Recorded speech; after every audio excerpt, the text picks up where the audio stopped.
Good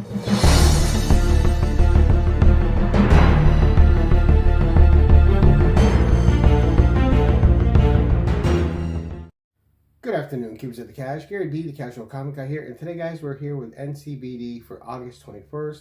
Of course, new comic book day haul. I only got a few titles this week, but we're going to get right to it. We won't keep you here long, especially since my allergies are destroying me, but that's just something else altogether. But first up, so Marvel's been doing a lot of limited series runs. All right, they've been doing it with Silk. She's had multiple 5-issue series runs. I've had a lot of fun with them. They just had a sensational She-Hulk run that wrapped after 10, a Captain Marvel run that went for 10 issues, and of course the other one was Spider-Woman, and her final 10th issue just came out of her run. And a fun little wrap-up that left many questions still unanswered and wrapped up other questions.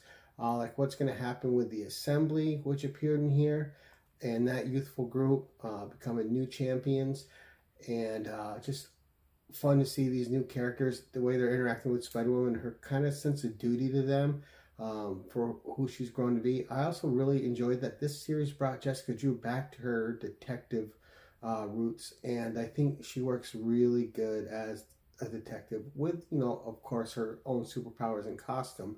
But I always liked when she was the detective. Harkens back to the original 50-issue run. But a fun little wrap-up that still left many questions unanswered. She's still on the hunt to get her son Jerry back to the way he was as an infant before Hydra got their hands on him. Now, next up, we have issue 1 of Predator versus Black Panther. Now, I've really enjoyed what Marvel's been doing with the Alien and Predator series. They've all been really good. The last one was Predator versus Wolverine, which was great. The Alien series have been really good. I've enjoyed all the storylines so far.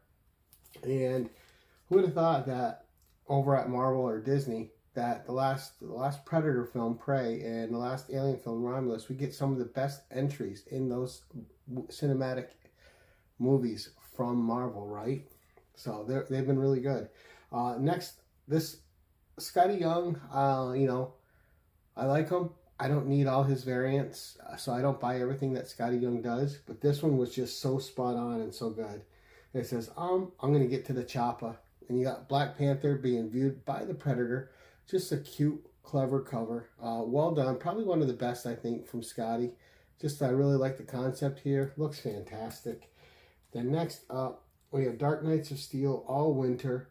So this is a series I'm just giving a shot. So, you know, it just kind of has that, like, Savage vibe to it. So I'm digging it.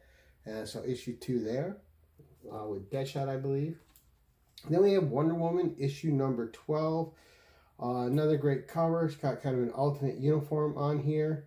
And also featuring Trinity is the backup story, which I've been doing for quite a while in this series. So always fun to see her and Robin and Superboy. But good series, great series, written well by Tom King. And then, of course, my last pickup of the week, we have Conan the Barbarian. We have cover A. This is issue 14. This is the Jay Lee cover. And this is doing really well. I like that they're going back in time. They're being they're skipping around in a chronological timeline of Conan, just like Robert E. Howard did when he wrote the stories. So I think it fits well. This is Conan's earlier years, this storyline, and runs kind of concurrent next to the Frost Giant's daughter storyline. All right, then we have, of course, this is the Rebecca Pabla cover. So there we go. All right, next we have the Doug Braithwaite cover.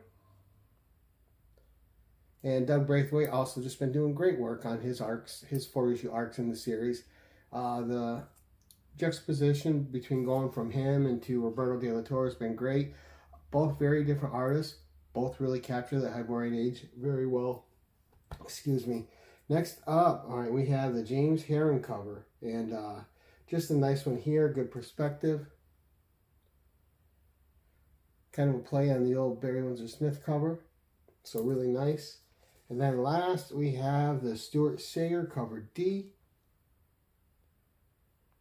All right, with the Frost Giant's daughter right there on the cover, who's kind of in the background of these stories observing it, and you're kind of getting a feel that you don't get from the original story of how Conan came to be with the veneer, and it's just really cool. But that's it for this week. That's the haul, guys. Quick, easy, simple, in, we're out. And just fun books, great books. Having a lot of fun reading right now. There's so many great storylines out there, and I think there's been a little bit of a resurgence of some great storytelling in comics. But let me know what you think in the comments below. What did you pick up this week? And if you're reading any of these, let me know. But until next time, thank you so much for watching, and keep it casual.